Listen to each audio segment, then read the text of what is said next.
আসসালামু আলাইকুম everyone, welcome back to my YouTube channel. তো আজকে আমি আপনাদের সাথে শেয়ার করব একটা স্পঞ্জি একটা রসমালাই রেসিপি, যেটা কিনা খেতে অনেক বেশি মজা হয়েছিল। তো চলেন রেসিপিটা দেখা যাক।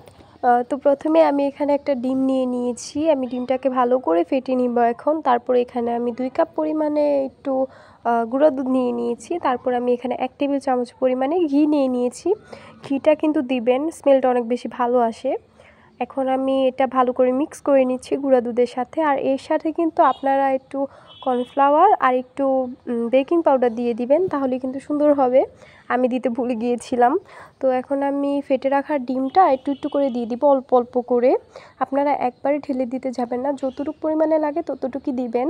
এখন আমি কিন্তু নরম করে একটা ডো বানিয়ে নিব, একদম সফট। আর ডোটা কিন্তু একবার টাইট করা যাবে না, অনেক বেশি সফট করতে হবে। এটা এখন আমি ভালো করে মিক্স করে নিচ্ছি ডোটাকে। এখন আমি আবারও একটু ডিম দিয়ে নিচ্ছি, ডিম দিয়ে আবারও মিক্স করে নেব। এভাবে করে সফট একটা ডো বানিয়ে নিচ্ছি আমি এখন। এরপরে আমি এখন এগুলোকে গোল গোল শেপ দিয়ে নিব। আপনারা চাইলে অন্যরকম শেপও দিতে পারেন, কোনো সমস্যা নেই। এখন আমি সবগুলো ছোট ছোট করে দিব, এগুলো অনেক ফুলে যায়।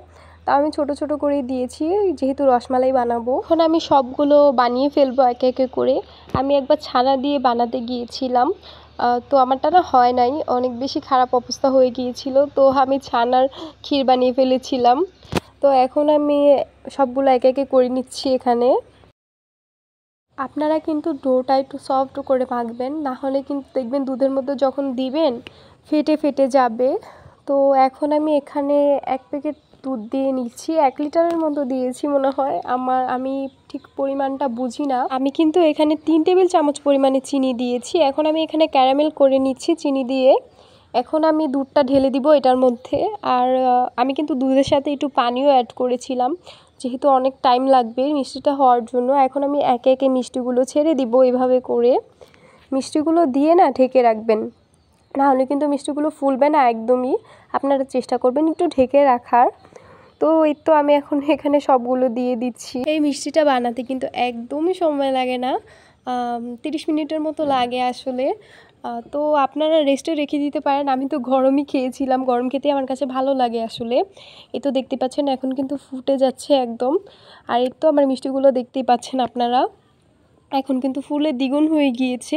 আমি ঢেকে রেখেছিলাম মিষ্টিগুলা, এই তো দেখতে পাচ্ছেন কতটা সুন্দর হয়েছে। আমি যখন ঢেকে রেখেছিলাম এর থেকেও বেশি ফুলে গিয়েছিল। এই তো এখন কিন্তু একটু ঘন হয়ে এসেছে, এই পর্যায়ে কিন্তু নামিয়ে নিলেই হয়ে যাবে। এটা খেতে অনেক বেশি মজা হয়েছিল। আর আমি কিন্তু চিনিটা একটু কম খাই, আমি মিষ্টিটা একটু কমই দিয়েছিলাম, তার জন্য আমার কাছে খেতে খুবই ভালো লেগেছে। আপনার বাসায় কোনো গেস্ট আসলেও কিন্তু এই মিষ্টিটা বানিয়ে খেতে পারবেন, আপনার গেস্টেরা কিন্তু আপনার খুবই প্রশংসা করবে। এই তো এই পর্যায়ে কিন্তু নামিয়ে নিলেই হয়ে যাবে। এই মিষ্টিটা কিন্তু অনেক বেশি স্পঞ্জি হয়েছিল।